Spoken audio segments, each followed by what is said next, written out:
Sir बिल्कुल। हाँ। अच्छा, दूसरी बात ये कि आज जो हम जरूरी बात करने वाले हैं, पहली बात है एक्चुअली ये बांग्लादेश का जो क्राइसिस है, तो उस पे हम थोड़ी सी एक चर्चा करते हैं। खास करके बांग्लादेश का जो ये क्राइसिस है उसमें भारत के लिए क्या क्या खतरा है, क्या हमारे लिए संकेत है, क्यों ये हुआ है। तो सबसे पहले आपने सुना होगा ना कि स्टूडेंट का ये प्रोटेस्ट था। तो स्टूडेंट इतना बड़ा प्रोटेस्ट कर सकते हैं कि स्टूडेंट का प्रधानमंत्री को देश छोड़ के जाना पड़ जाए। स्टूडेंट का प्रोटेस्ट कहीं पर भी जब होता है तो उनका कुछ बेसिक सी मांगे होती हैं कि सीट्स बढ़नी चाहिए या हमारे लिए थोड़ा सा ये सुविधाएं विश्वविद्यालय महाविद्यालयों में बढ़नी चाहिए, यही सब तो रहता है। अब इसके अतिरिक्त हम जो देख रहे हैं कि कैसे लोगों को मारकर उल्टा करके लटकाया जा रहा है, महिलाओं के साथ बलात्कार हो रहा है, ये कहीं से मुझे स्टूडेंट प्रोटेस्ट तो नहीं लग रहा है। हाँ, स्टूडेंट प्रोटेस्ट की आड़ में कई बाहरी शक्तियां लगी हुई हैं, उसमें कुछ बांग्लादेश के कट्टरपंथी भी हैं जो लगे हुए हैं। अच्छा, इसीलिए शेख हसीना ने इनको एक तरह से देश विरोधी कहा था। रजाकार एक शब्द उन्होंने यूज किया था। हाँ, रजाकार का मतलब होता है जो देश के अगेंस्ट काम करते हैं, उनके वहां की लैंग्वेज में। असल में जो 1971 के जो बांग्लादेश लिबरेशन वॉर हुआ था, तो जो लोग पाकिस्तान के साथ थे उन्हें रजाकार कहा गया था। तो ये एक डेरोगेटरी टर्म है बांग्लादेश में। तो सर शेख हसीना ने बहुत एक तरह से बल प्रयोग किया था, मतलब आर्मी उतर गई थी उस प्रोटेस्ट को कुचलने में। तो कई लोग है ना अभी इसको जायज भी ठहरा रहे हैं, वो कह रहे हैं कि बनता था, क्योंकि जिस तरह से शेख हसीना ने फोर्स का यूज किया। लेकिन वहीं पे अगर हम देखें तो एक चुनी हुई सरकार अब वहां पे जा चुकी है। मतलब आप जो तस्वीरें हैं वो थोड़ी विचलित करने वाली हैं। प्रधानमंत्री भवन में घुसना, फिर वहां पे जो मिला सब लूट लेना, फिर वहां की जो और तस्वीरें आ रही हैं वो बड़ी विचलित करने वाली हैं। तो क्या लगता है सर, क्या ये स्टूडेंट्स का काम है? नहीं, मैं तो कह ही रहा हूँ कि ये स्टूडेंट का काम है ही नहीं। स्टूडेंट मतलब एक आध कुछ 3-4 स्टूडेंट हैं जो इसके पीछे हैं, स्टूडेंट यूनियन वाले हैं। पर हमें समझना पड़ेगा बांग्लादेश का जो इतिहास रहा है, बांग्लादेश का उदय कैसे हुआ था। ये तो ईस्ट पाकिस्तान 1971 वाला जो 1971 की जो लड़ाई हुई थी और अवामी लीग सत्ता में आई थी, शेख मुजीबुर रहमान ने उसको लीड किया था और भारत ने पुरजोर समर्थन दिया था इस चीज को। भारत का एक्टिव रोल था। We have paid with our blood for that country. Bangladesh का वजूद ही भारत से था। बांग्लादेश की लड़ाई भारत ने ही लड़ी थी, क्योंकि उन पे इतनी ज्यादा एट्रोसिटीज हो रही थी कि भारत को इंटरवीन करना पड़ गया।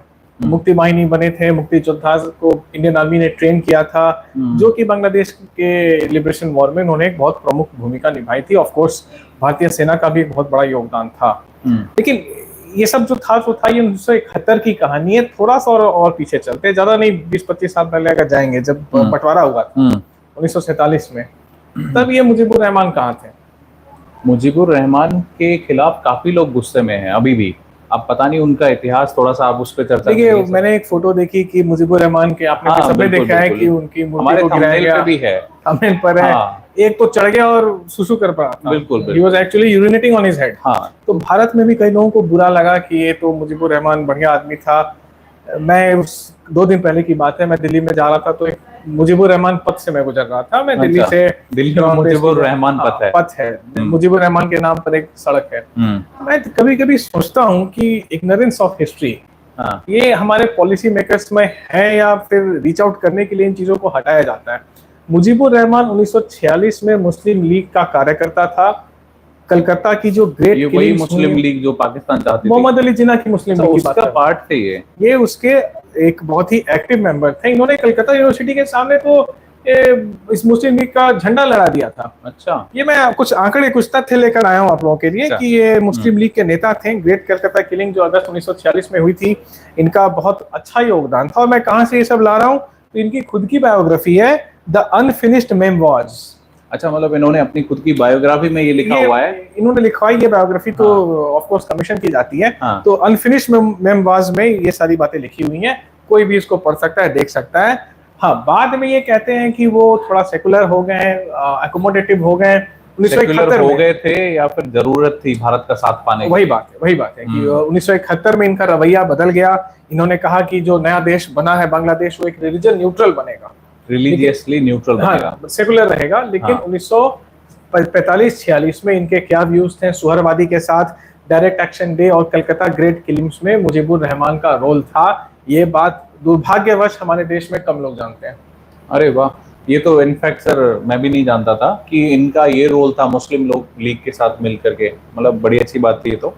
और एक आपको बताता हूँ कि 1971 में जब बांग्लादेश का उदय हुआ था तो वहां पर कहते हैं कि 3 मिलियन के आसपास हिंदुओं को मारा गया था। अच्छा। जो हिंदू वहां से भागकर आ रहे थे, 1971 में इन्होंने एक वेस्टेड प्रॉपर्टी एक्ट पास किया था। ये अच्छा। मुजीबुर रहमान की सरकार ने किया था, इसी अवामी लीग में किया था, जिसके लिए भारत के कई लोगों को बुरा लग रहा है और उसके अलग रीजन है, उस पर भी हम आएंगे जी। तो वहां पे जो विक्टिम्स थे, जो हिंदू विक्टिम थे, जो अपना सामान वहां पर छोड़कर भारत आना चाह रहे थे अपनी जान बचाने के लिए, उनकी जो भी प्रॉपर्टी रह गई थी या उनके जो भी रिश्तेदार रह गए थे, मान लीजिए एक परिवार में 7-8 सदस्य हैं, 2 लोग भारत आते हैं अपनी जान बचाने के लिए, तो जो बाकी बच गए उनकी जो भी प्रॉपर्टी है वो स्टेट के कब्जे में चली जाएगी। अरे ये एक्ट आज भी लागू किया हुआ है। मतलब वहां से कोई हिंदू माइनॉरिटी अगर एस्केप करके हिंदुस्तान इंडिया की तरफ आता तो है, वो देशद्रोही डिक्लेयर होगा, एनिमी डिक्लेयर होगा, और जो उसकी प्रॉपर्टी सारी है, संपत्ति, रिश्तेदारों की भी संपत्ति, रिश्तेदारों की सारी संपत्ति किसकी हो जाएगी? स्टेट। ये मुजीबुर रहमान ने एक्ट पास किया है। मतलब फिर भागने का तरीका ही नहीं है वहां पे, मतलब आप एस्केप भी नहीं कर सकते। आप समझिए कि किस तरह से स्टेट अपने लोगों को डील करता है, अपने अल्पसंख्यकों के साथ क्या अत्याचार। तो ये रिलीजियस न्यूट्रल कैसे हुआ सर? नहीं हुआ। तो ये उन्होंने कैसे कहा कि हम रिलीजियस न्यूट्रल? बोलने की बातें हैं, वो तो बोलने की बातें हैं। मैं तो साफ कहता हूं डिस्क्रिमिनेशन है, इंस्टीट्यूशनल डिस्क्रिमिनेशन, इंस्टीट्यूशनल डिस्क्रिमिनेशन है। तो मतलब बड़ी खराब बात है जी। और बताइए। और इसके अतिरिक्त इसमें 1978 के आसपास, जब 77 के आसपास, जब जियाउर रहमान वहाँ के राष्ट्रपति बने थे, तो उन्होंने सेकुलर वर्ड, जो धर्मनिरपेक्ष वर्ड है, उसको हटाया था बांग्लादेश के संविधान से, और उसमें absolute trust and faith in almighty Allah लिखा था। अच्छा। मतलब एक इस्लामिक राष्ट्र की परिकल्पना साकार की गई थी 1977 में जियाउर रहमान के द्वारा। इसके बाद फिर 1988 में जब लेफ्टिनेंट जनरल क्या उनका नाम था, हुसैन अहमद इरशाद, ये राष्ट्रपति बने थे, तो फिर इन्होंने कहा कि बांग्लादेश एक इस्लामिक राष्ट्र बनेगा। इस पूरी व्यवस्था को सुप्रीम कोर्ट में चैलेंज किया गया। 2016 में जजमेंट आया है। 2016 में क्या जजमेंट आया? बांग्लादेश की सुप्रीम कोर्ट ने क्या कहा कि जिन्होंने ये पिटीशन फाइल की है उनका कोई लोकस स्टैंडी ही नहीं है, मतलब आप ये पिटीशन फाइल ही नहीं कर सकते हो। बिना सुने ये पिटीशन रद्द कर दी वहां के सुप्रीम कोर्ट ने, और कहा कि हाँ, बांग्लादेश एक इस्लामिक राष्ट्र है। ये 2016 की बात बता रहा हूँ। पूरे सिलसिले को हमें समझना पड़ेगा। भारत के साथ दिक्कत क्या रही है ना सर, कि देखिए, हमने बांग्लादेश में कई देशों ने अपने असेट्स को कल्टीवेट किया है। भारत ने किस लेवल पे किया है? उस टाइम तो थे सर 71 में जिस हिसाब से हमने मुक्ति वाहिनी का जो था, ही नहीं होता था। हाँ। उसके बाद आपने क्या किया? जब Sheikh Mujibur Rahman enemy vested property act pass कर रहा है, जब 1970 में सेकुलरिज्म शब्द को हटा करके पूरी तरह से एक इस्लामिक राष्ट्र की परिकल्पना की जा रही है, जब 1988 में वहां का राष्ट्रपति सीधा कह रहा है कि इस्लामिक राष्ट्र है, जब 2016 में वहां की कोर्ट बता रही है कि हाँ, जो किया गया था वो सही किया गया था, हम सेकुलर नहीं है, तब भारत ने क्या किया? ये सोचने वाली बात है। भारत, हम मतलब शेख हसीना से मित्रता ही बढ़ाते रहे, बांग्लादेश के लिए भारत बहुत कुछ करता रहा है। हालांकि बांग्लादेश भी हमें कनेक्टिविटी देता है, खास करके नॉर्थ ईस्ट में देता है, म्यांमार उससे ज्यादा देता है, लेकिन उससे ज्यादा खतरा है सर हमें वहां से। इन्फिल्ट्रेशन जो होता है, वहां से जो लोग घुसते हैं, समझने पड़ेगा इस चीज को कि देखिए, बांग्लादेश जब भी शेख हसीना 14 साल प्रधानमंत्री थी, तो इसमें कोई शक नहीं है कि भारत के साथ बहुत बेहतर रिश्ते थे। मैं बायलैटरल रिलेशंस की बात कर रहा हूँ, तो भारत और बांग्लादेश के रिश्ते काफी अच्छे रहे। पर वहां पर जो अल्पसंख्यक हैं, स्पेशली जो हिंदूज हैं, उनके मतलब परिस्थितियों में कुछ बहुत अमूलचूल परिवर्तन हुआ, उनके साथ कुछ बहुत अच्छा हो गया ऐसा, क्योंकि आंकड़े विरोध में हैं। जो 25% से वो थे, वो आज 10% नहीं रह गए। कहाँ गए सब? एक कमाल की बात है सर कि यहूदियों का जो नरसंहार हुआ, लगभग 60 लाख थे वो लोग, उसके ऊपर मूवीज बनी, उसके ऊपर बुक्स लिखी गई, उसको आज तक नहीं भुलाया गया है। लेकिन जहां अगर हम मेजोरिटी और माइनॉरिटी की बात करें पॉपुलेशन की, तो आजादी के टाइम जब ये बांग्लादेश देश बना था, तब 22% हिंदू पॉपुलेशन थी वहां पे। आज पता है कितनी है? 10% भी नहीं है, 7%, 7 point something is the percent. यानी किस तरह से एथनिक क्लिंजिंग हुई है वहां पे। और इसके ऊपर आपको आश्चर्य की बात होगी, दुनिया भर में छोड़िए, भारत के किसी राइटर ने कोई मूवी नहीं, कोई कुछ नहीं, किसी को कोई वो नहीं है। एक अमेरिकन राइटर है, मैं उसका नाम भूल गया, सिर्फ एक उन्होंने बुक लिखी है कि एथनिक क्लिंजिंग जो हुई है हिंदुओं की वहां पे। तो ये बड़ा एक कंसर्न है, और इसके ऊपर शायद भारत उस तरह से देख नहीं पाया है, नहीं देख पाया है। ये विजन हमारा ब्लर रहा है अपने पड़ोसियों को लेकर के। जैसा मैं बता रहा हूँ कि भारत आज एक रीजनल शक्ति है, इसको हम नकार नहीं सकते हैं। एक एस्पायरिंग ग्रेट पावर है। तो आपके तत्कालीन मतलब इमीडिएट नेबरहुड में क्या हो रहा है इसको आप बिल्कुल ही आंख मूंद कर नहीं देख सकते हो। रशिया डोनेस्टक और लुहांस्क में घुस जाता है, क्यों? क्योंकि नेटो वहां ना आ जाए। आप समझे मेरी बात? भले युद्ध हो जाए उसके, बिल्कुल बिल्कुल। तो भारत इस तरह से एक्ट नहीं करता है, जो भी कारण हो उसके अलग कारण हो सकते हैं। और जैसा मैंने बताया कि ये जो सारा प्रोटेस्ट ये जमाते इस्लामी ने करवाया। अब जमाते इस्लामी कौन, इनके बारे में थोड़ा जानते हैं तो इसमें सैयद अबुल अल मौदूदी, इसने जमाते इस्लामी को बनाया था। और क्या मिशन था कि एक इस्लामिक स्टेट का शासन होगा यहाँ पर। इनका एक छात्र संगठन है जिसे छात्र शिविर कहते हैं। तो स्टूडेंट विंग क्या कहता है कि इस्लामिक कॉन्क्वेस्ट होगा और पूरी दुनिया इस्लामिक रूल के अंदर में आ जाएगी। तो इसे शेख मुजीबुर रहमान ने बैन कर दिया था 1971 में। काफी दिनों तक ये बैन रहा, हालांकि गुप्त रूप से इसकी गतिविधियां चलती रहती थी। अमेरिका हमेशा इसको सपोर्ट करता है। अमेरिका कहता है कि इनको तो एक्टिव पॉलिटिक्स में आना चाहिए। डीप स्टेट काम कर ही रहा है अपना। अमेरिका ऐसे ही ऑपरेट करता है, डीप स्टेट के थ्रू काम करता है। वो अगर शेख हसीना नहीं मानेगी तो जमात के द्वारा हम अपने मकसद को अचीव कर पाएंगे। भारत ने कितने डीप स्टेट वहां पे कल्टीवेट किए, इसका उत्तर अभी कुछ दिनों में हमें दिख जाएगा। देखिए, भारत ने दोस्ती शेख हसीना और अवामी लीग से बढ़ाई। हमें नॉन स्टेट एक्टर्स जो कि सरकार का मतलब विरोध कर रहे थे, जो सरकार के दूसरी साइड में थे, सरकार का पक्ष ही नहीं लेते, नॉन स्टेट एक्टर्स जैसे जासूस होते हैं। हाँ, जैसे भारत में है ना कुछ पाक ऑक्युपाइड लोग, हाँ, कुछ पत्रकार भी हैं जो पाक ऑक्युपाइड है, तो वैसे ही इंडिया के फेवर में बोलने वाले जो लोग थे, जो आपको इंटेलिजेंस की कुछ खुफिया जानकारी दे सकते हैं, वो ऐसे कितने असेट्स हमने कल्टीवेट किए, ये अभी कुछ दिनों में तो अभी पता चलेगा। हाँ, अभी की स्थिति है कैसे करवट लेती है, भारत का क्या रिस्पॉन्स रहता है, तब पता चलेगा हमारे। अभी आज एक अच्छी चीज ये हुई है कि भारत सरकार ने एक कमेटी का संगठन एक किया है कि वहां पर जो अल्पसंख्यक स्पेशली जो हिंदूज हैं उनकी स्थिति कैसी है, अगर किसी को यहाँ आना है तो उसके लिए फैसिलिटेशन किया जाएगा। इसमें बीएसएफ और बाकी आर्म फोर्सेस के लोगों को सदस्य बनाया गया है। देखते हैं कैसे कार्य करती है, that remains to be seen. ठीक है। अच्छा, एक कमाल की चीज ये है कि स्टूडेंट जो प्रोटेस्ट के नाम पे ये पूरा देश दंगों के आड़ में झोंक दिया गया था और उसके ऊपर जो फिर बल प्रयोग किया गया, लेकिन शेख हसीना का खुद का एक स्टेटमेंट है, उसमें उन्होंने कहा कि अमेरिका उनसे एक बड़ा भूभाग मांग रहा था कि हमें एक बड़ा एरिया दे दो ताकि एक क्रिश्चियन स्टेट बना सके। हाँ, तो कितना लगता है इसमें सच है? देखिए, ये बातें तो मतलब यू कैन नॉट डिनाई और कंफर्म इट। अब शेख हसीना जब पद पर थी तब उन्होंने ये बात कही थी कि एक व्हाइट मैन से मेरी बात हुई, उन्होंने उस व्हाइट मैन ने उन्हें बताया कि अगर आप हमारा समर्थन करो तो हम ये इंश्योर करेंगे कि आप सत्ता में वापस आ जाओ। इन्होंने मना कर दिया था। अब वो व्हाइट मैन कौन था, इस पर अलग अलग गेसेस हो रहे हैं, मैं कॉन्स्पिरेसी थ्योरीज में नहीं जाऊंगा। अगर ऐसा हुआ है तो प्रकट हो जाएगा कुछ दिनों में। लेकिन इस पूरी प्रक्रिया को आप समझे कि देखिए, शेख हसीना 14 साल तक प्रधानमंत्री रही हैं।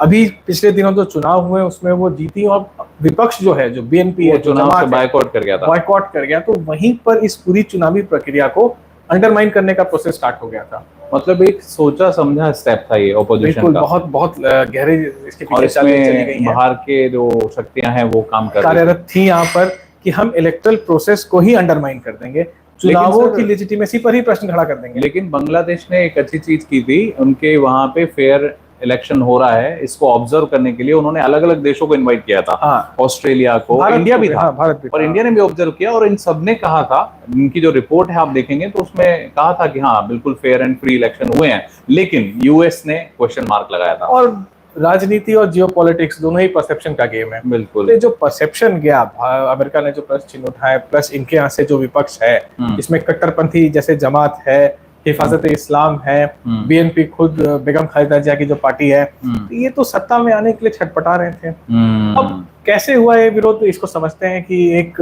30% का जो आरक्षण मिला हुआ था, किसको मिला हुआ था, तो अवामी लीग के लोगों को मिला हुआ था, जिन्होंने बांग्लादेश को मुक्त करने में अपनी भूमिका निभाई थी, मतलब शेख हसीना की पार्टी को मिला था। अच्छा सर, ये मेन इशू बता दीजिए कि किस इशू पे बवाल खड़ा हुआ है? वही उसी पे बात करें कि एक आरक्षण था 30% का, जो उन लोगों को मिलता था जिनके पिछली जनरेशन ने, दादा परदादाओं ने 1971 में जिन्होंने बांग्लादेश की आजादी की लड़ाई लड़ी थी, उनके जो मोस्टली शेख हसीना की पार्टी, शेख हसीना के अवामी लीग के लोग थे। अब इसको लेकर के एक विरोध शुरू हुआ। शेख हसीना ने 2018 में इसको हटा दिया। अच्छा, खुद शेख हसीना ने हटाया था। ठीक है। उसके बाद बांग्लादेश की हाई कोर्ट ने इसको दोबारा इस व्यवस्था को लेकर के आए, जिसका अभी विरोध हुआ, जिसका अभी विरोध हो रहा है। अच्छा, तो इस रिजर्वेशन के अगेंस्ट में विरोध खड़ा किया गया और ये यहाँ तक पहुंचा है। और शेख हसीना तो विरोधियों के साथ थी, मतलब विरोधी भी कह रहे थे कि 30% आरक्षण को हटा दो, शेख हसीना ने हटा दिया था, कोर्ट उसको लेकर गया है। सुप्रीम कोर्ट ने वहां की 30% को 5% मतलब कम कर दिया। अब दोबारा इस समय जो प्रोटेस्ट हुआ, देखिए शेख हसीना से गलतियां तो हुई हैं। गलतियां क्या हुई कि उन्होंने बहुत ही एक आयरन हैंड यूज किया अपने विरोधियों पर। आर्मी उतार दी थी भाई, टैंक निकाल दिए थे, में टैंक चल रहे थे। देखकर तो लग रहा था कि भाई है, बट ये चीजें बैकफायर करती हैं किसी भी, चाहे वो थियोरेटिकल डेमोक्रेसी क्यों ना हो, तो विरोधियों को एक मौका मिल जाता है। प्लस जब बाहरी शक्तियां इसमें इन्वॉल्व हैं, they know how to amplify these things. मैं एक छोटी सी बात बताता हूँ, यूक्रेन रशिया वॉर के बारे में हम लोग सब कोई जानते हैं, लड़ाई अभी भी चल रही है जी। जेलेंस्की के पहले जो यूक्रेन का राष्ट्रपति था, विक्टर याकुनोविच, उन्होंने ईयू के साथ एक ट्रेड डील को मना कर दिया था। यूरोपियन यूनियन के साथ एक ट्रेड डील यूक्रेन का हो रहा था, उसको मना कर दिया। इनफैक्ट रशिया से एक $35 बिलियन का बेल आउट लिया था। अच्छा, वो याकुनोविच प्रो रशिया था, प्रो पुतिन था। अब विरोध शुरू होता है रशिया में, सॉरी यहाँ पर यूक्रेन में, और फिर वेस्ट ने इस पूरे प्रोटेस्ट को फायर देना शुरू किया। मतलब चिंगारी आप लगाओ देश में, आग हम बना देंगे उसको। चिंगारी लगाओ, घी वेस्ट वाले आके डाल देंगे, वही काम यहाँ पर भी हुआ है। और जब लड़ाई चालू हुई यूक्रेन और रशिया की, तो यूएस पीछे से आराम से देख रहा है, हथियार सप्लाई कर रहा है, चलो हथियार तो बिके। तो ऐसा कुछ भारत को असर्ट करना चाहिए। भी मैं नहीं कह रहा हूँ कि आप युद्ध कर लें बांग्लादेश के साथ, पर देखिए कुछ तो करना पड़ेगा। 1.3 crore Hindus are living there, उन्हें आप मरने के लिए नहीं छोड़ सकते। तो यूएन ने भी इसको डिनाउंस किया है सर, पब्लिकली। ये एक सुखद आश्चर्य हुआ हमें भी कि यूएन ने इसको डिनाउंस किया है। भारत सरकार ने कमेटी बना दी है।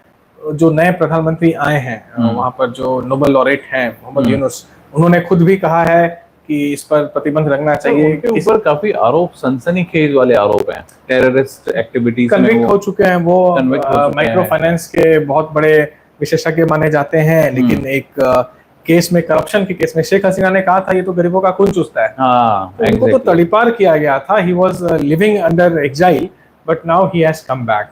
और ये क्लिंटन और बाकी रिपब्लिकन से काफी क्लोज हैं अमेरिका के।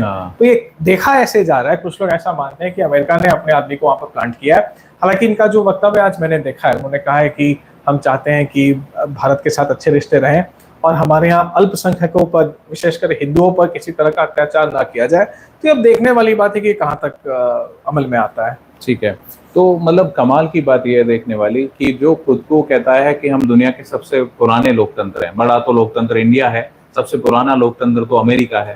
वो बाकी लोग मॉडर्न परिप्रेक्ष्य में ये बात सही है कि हाँ, मॉडर्न नेशन स्टेट में अमेरिका ही सबसे पुराना लोकतंत्र है। कैसे वो बाकी के लोकतंत्र को, कैसे वो मोबोक्रेसी जो भीड़ तंत्र में कन्वर्ट किया जा रहा है, एक एक करके हम देख रहे हैं। आप देखिए बंगाल की हालत क्या कर दी है इन्होंने, बांग्लादेश की। अब भारत की जरा अगर ओवरऑल पिक्चर देखें ना, तो श्रीलंका सिविल अनरेस्ट से गुजरा हुआ है, बांग्लादेश जो काफी स्थायी था वो भी अब दिक्कत में है, पाकिस्तान की तो बात ही छोड़ दो, ठीक है, नेपाल भी कुछ खास ज्यादा आजकल ठीक स्थिति में है नहीं, चाइना इधर से प्रेशर डाल रहा है, म्यांमार में आ चुका है जो कि चाइना के क्लोज, चाइना का श्रीलंका में इकोनॉमिक जो भी डिस्ट्रेस आया था, मतलब श्रीलंका बहुत फेवर में नहीं तो विरोध में भी नहीं, विरोध में नहीं है, अब ठीक हुआ है, ठीक है। तो इसको सर देखते हुए मतलब हम बांग्लादेश को कैसे देखें, बांग्लादेश का फॉल अगर हम देखें तो भारत के लिए क्या संकेत है? देखिए बहुत कठिन है डगर पनघट की। भारत के पड़ोस में जो घटनाएं घट रही हैं ये वाकई में चिंतित करने वाली हैं। और मैं बार बार ये कहता हूं कि जितने भी पोस्ट कॉलोनियल स्टेट्स हैं, जो द्वितीय विश्व युद्ध के बाद जो डीकोलोनाइजेशन का प्रोसेस शुरू हुआ था, कॉलोनीज को जो फ्रीडम मिलनी शुरू हुई थी, मुझे लोकतंत्र सिर्फ कुछ ही जगहों पर दिखता है। एक भारत में दिखता है, दूसरा मुझे मध्य एशिया में इजराइल में दिखता है। Israel is the only democracy in middle east. कोई और है तो बता दे मुझे। नहीं, कोई नहीं है। बाकी तो वहां पर मोनार्की है, थियोलॉजिकल स्टेट्स हैं। आप वहां से जब चलते हैं अफ्रीका की तरफ, अफ्रीका में सोचिए ना, मतलब हर साल में 2-3 बार किसी न किसी देश में मिलिट्री कू होता ही रहता है। बिल्कुल। भारतीय उपमहाद्वीप में आते हैं, आप किसे डेमोक्रेसी बोलेंगे? पाकिस्तान को? आज तक कोई सरकार वहां 5 साल नहीं रह पाई, ये भी नहीं रह पाएंगे। वो तो इनके बारे में एक बहुत फेमस कहावत है ना कि बाकी देशों के पास आर्मी होती है, ये पहली ऐसी आर्मी है जिसके पास अपना देश है। बिल्कुल, तो पाकिस्तान के साथ तो वो इशू है। तो उस अफगानिस्तान को आप डेमोक्रेसी मानेंगे? बिल्कुल नहीं। श्रीलंका में जो सिविल वॉर हुआ था, चीजें दोबारा पटरी पे आ ही रही थी कि एक ऐसी व्यवस्था वहां पर बनी, ऐसे परिस्थितियां बनी कि राष्ट्रपति को देश छोड़कर भागना पड़ गया, दोबारा से वो रिवाइव कर रहा है। म्यांमार में 54 साल तक मिलिट्री उनका का राज रहा है। आंग सान सूची के साथ एक हाइब्रिड गवर्नमेंट आई थी म्यांमार मिलिट्री की। 2021 में दोबारा से आंग सान सूची को नजरबंद कर दिया गया है, मिलिट्री ने फिर वापस अपना रोल कर लिया है। नेपाल में माओइस्टों का एक तरह से वर्चस्व बढ़ गया है, चाहे वो केपीएस ओली हो या पुष्पदल कमल प्रचंडा हो, दोनों ही रैंक माओइस्ट हैं और चाइना से काफी क्लोज हैं। तो जब से वहां पर राजशाही खत्म हुई है नेपाल में, Nepal is struggling to have a constitutional democracy. Bhutan एक कॉन्स्टिट्यूशनल डेमोक्रेसी है जो कि भारत के साथ मित्रवत व्यवहार अभी कर रहा है। तो पड़ोस में जो घटनाएं घट रही हैं, जैसा मैंने कहा कि बहुत कठिन है डगर पनघट की भारत के लिए। बिल्कुल। और इसके परिणाम, व्यापक परिणाम होने वाले हैं और इस पर भारत को कार्य तो करना ही पड़ेगा। और सर भारत में कार्य करने की जरूरत इसलिए भी है क्योंकि अभी कुछ रिसेंटली स्टेटमेंट अगर आप देखेंगे, कुछ बड़े लोग हैं, कोई छोटे लोग नहीं है, आप देखेंगे पंजाब के सीएम बोल रहे हैं या फिर जो ऐसे लोग बोल रहे हैं, मतलब एक तरह से ऐसा दिखता नहीं है कि इस चीज को हम कुछ खतरे के तौर पे देख रहे हैं। हम तो उल्टा उनको देख रहे हैं कि ऐसा कुछ भारत में भी हो सकता है, तो सावधान रहिए, सतर्क रहिए। कुछ लोग भड़काने का प्रयास कर रहे हैं कि ऐसा ही कुछ भारत में हो सकता है। देखिए, एक बात समझनी पड़ेगी कि खुदा ना खास्ता भगवान ना करे, अगर ऐसा कुछ होता है हमारे देश में, तो जो ये बात बोल रहे हैं क्या वो सुरक्षित रह पाएंगे? क्योंकि भीड़ तो किसी को नहीं देखती है। उन्मादित भीड़ नहीं देखती है कि आपकी आइडेंटिटी क्या है, आपकी रास्ते में जो आता है वो भेंट चढ़ जाता है। तो अगर ऐसी अव्यवस्था भारत में बनती है, हालांकि मुझे यकीन है कि ऐसा नहीं होगा, भरोसा नहीं है। हाँ, देखिए, विरोध तो होता रहता है, कोशिशें तो चलती रहेंगी, लेकिन कोशिशें चलती रहेंगी, but government sits on a lot of information. सरकार को बातें पता होती है, एजेंसियां अपना काम करती रहती हैं, सुरक्षा एजेंसियां जो हैं। तो मुझे अटेम्प्ट शायद हो सकता है, बट मुझे सफलता मिलती नहीं दिख रही है यहाँ पर। ठीक है। अच्छा सर, एक चीज मैं आपसे समझना चाहूंगा, क्योंकि ये तो आपका खुद का विषय है, इंटरनेशनल रिलेशंस। मुझे ये बताइए, भारत के ऊपर क्या असर पड़ने वाला है इस चीज का? देखिए, भारत पर अगर असर, हम सारे परिप्रेक्ष्य में समझें, अगर हम परिप्रेक्ष्य में समझते हैं, तो आपको मालूम ही है कि जो उत्तर पूर्व है, नॉर्थ ईस्ट का जो हिस्सा है, वो भारत से कैसे जुड़ा हुआ है। बांग्लादेश एक्सेस देता है हमें, और एक जो 30 किलोमीटर की एक कॉरिडोर जाती है, चिकन नेक जिसको बोलते हैं। कॉरिडोर। हाँ। अब चिकन नेक चारों तरफ से आप चीन को देखते हैं, ऊपर में सिक्किम के बाद ऊपर जो इलाका पड़ता है, तो एक 30 किलोमीटर का स्ट्रेच है जो नॉर्थ ईस्ट ऑफ इंडिया को मेनलैंड ऑफ इंडिया से कनेक्ट करता है। बहुत छोटा सा नैरो एक एरिया है। हाँ, और बांग्लादेश की जो सीमा भारत के साथ है वो 4000 किलोमीटर से ज्यादा है। इतनी बड़ी सीमा हम किसी के साथ शेयर नहीं करते हैं। तो नॉर्थ ईस्ट में इंस्टेबिलिटी, आप देखिए ना कि जब शेख हसीना थी तो कितने यहाँ के आतंकवादी वहां थे, जैसे अब्दुल करीम टुंडा, यासीन भटकल, ये सब बांग्लादेश की मदद से हमने पकड़ा है। अगर जमात आता है, अगर जमात का वहां पर से बढ़ गया सरकार में, तब ये सुविधा भारत को नहीं मिलने वाली है, एक्सट्रैक्शन नहीं हो पाएगा। आईएसआई का रोल बढ़ जाएगा, पाकिस्तान की जो खुफिया एजेंसी है उसका रोल बांग्लादेश में बढ़ जाएगा, जो भारत के लिए सिरदर्दी पैदा करेगा। नॉर्थ ईस्ट में अस्थिरता उत्पन्न करने की चेष्टा की जाएगी। मतलब इंटरनल सिक्योरिटी बहुत खतरे में है, एक्सटर्नल तो है ही है, इंटरनल भी खतरा है। और आज जो कनेक्टिविटी प्रोजेक्ट्स कई सारे भारत के साथ चल रहे थे, उन पर संकट आ सकता है। बांग्लादेश के साथ हम, बांग्लादेश और म्यांमार के थ्रू भारत सरकार की एक एक्ट ईस्ट पॉलिसी चल रही थी, जिसमें हम ईस्ट की कंट्रीज के साथ जुड़ना चाह रहे थे, साउथ ईस्ट एशिया की कंट्रीज के साथ जुड़ना चाह रहे थे, उस पर कोई संकट आ सकता है। इसके अलावा अगर जमात इस्लामी का वर्चस्व बढ़ता है तो इस्लामिक कट्टरपंथ बांग्लादेश में बढ़ेगा, जो भारत के लिए एक नई मुसीबत खड़ा कर सकता है। तो ये सारी चीजें हमें थोड़ा सतर्क रहना पड़ेगा इन चीजों को लेकर के। और जो इलीगल इमिग्रेंट्स हैं जो वहां से आते हैं, भारत में कई सारे रोहिंग्या भी हैं, वो म्यांमार से बांग्लादेश होते हुए आए थे, तो इसको लेकर भी कुछ भारत के लिए कठिन परिस्थितियां हो सकती हैं। तो ओवरऑल चीजें अच्छी नहीं दिख रही हैं। मैं ऐसा भरोसा करना चाहूंगा, ऐसी उम्मीद करना चाहूंगा कि भारत सरकार इन चीजों पर अपना एक संज्ञान लेकर के सम्मिलित कार्रवाई करने का प्रयास कर रही है। सर, एक चीज मुझे बताइए, जैसे मान लीजिए वहां पे जो माइनॉरिटी है उस पर अटैक हो रहे हैं, अब वो यूएन ने भी संज्ञान लिया है, भारत भी इसका संज्ञान ले रहा है, हमने कमेटी भी ऑर्गेनाइज कर दी है। आपको क्या लगता है कि भारत कैसे इसको रुकवा सकता है?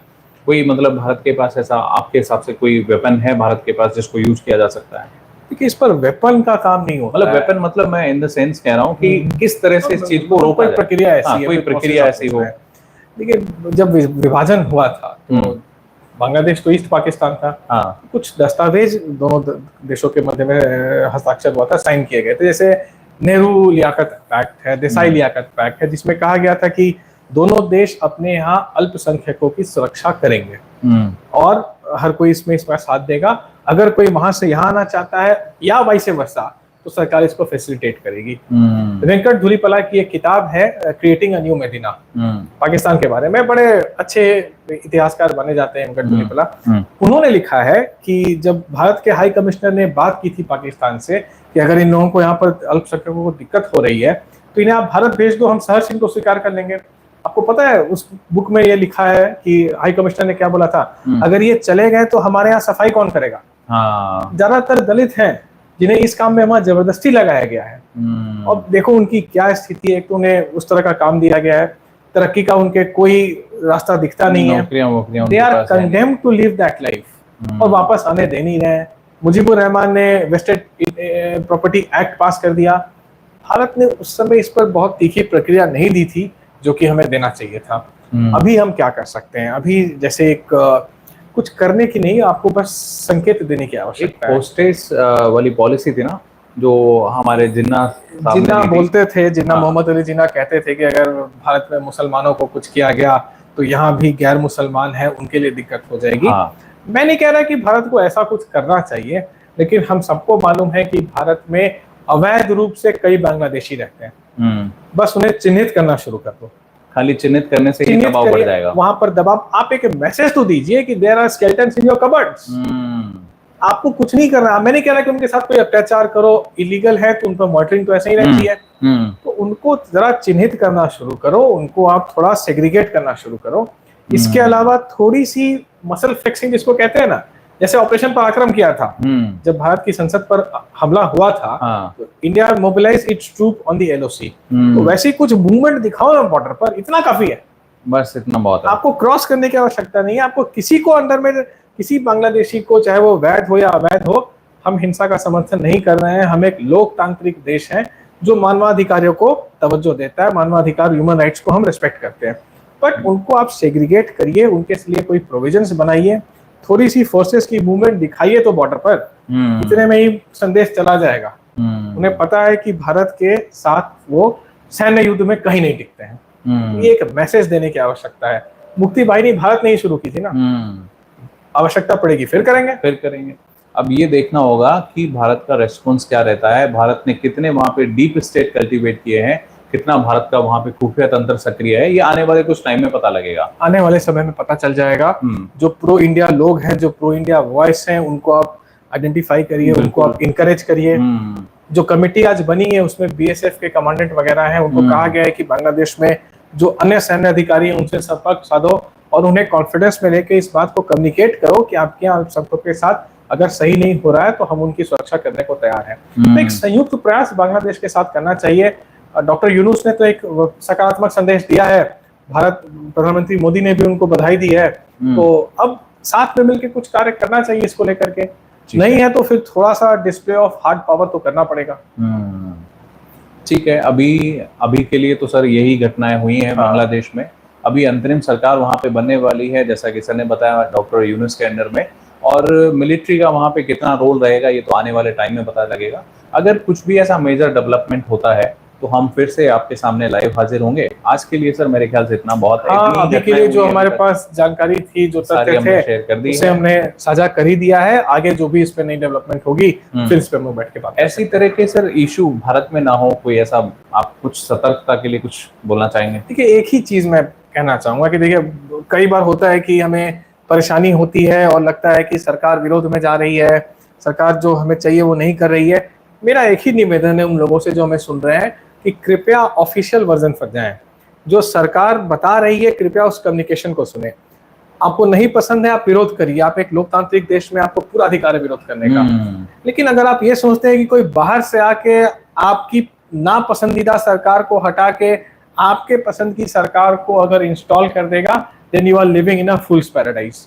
फिर वही होगा जो बांग्लादेश में हो रहा है, क्योंकि जब उन्माद उठता है भीड़ का तो अपने आप को बचाना मुश्किल होता है। आप विरोध करिए अगर आप सरकार के समर्थन में नहीं है, लोकतांत्रिक तरीके से करिए, बाहरी तत्वों के भरोसे मत करिए, नहीं तो स्थिति भयावह हो जाएगी।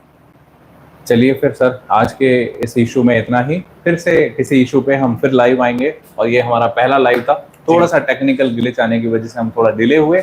नेक्स्ट टाइम ऐसा नहीं होगा। चलिए मिलते हैं सर। जी बिल्कुल। इस चैनल को जरूर सब्सक्राइब करें, शेयर करें। आपका सपोर्ट हमारे लिए बहुत जरूरी है ताकि ये इस तरह की जानकारी बाकी सब लोगों तक भी पहुंचे। तो इन्फॉर्म भारत को सब्सक्राइब और शेयर जरूर कीजिएगा। Thank you very much.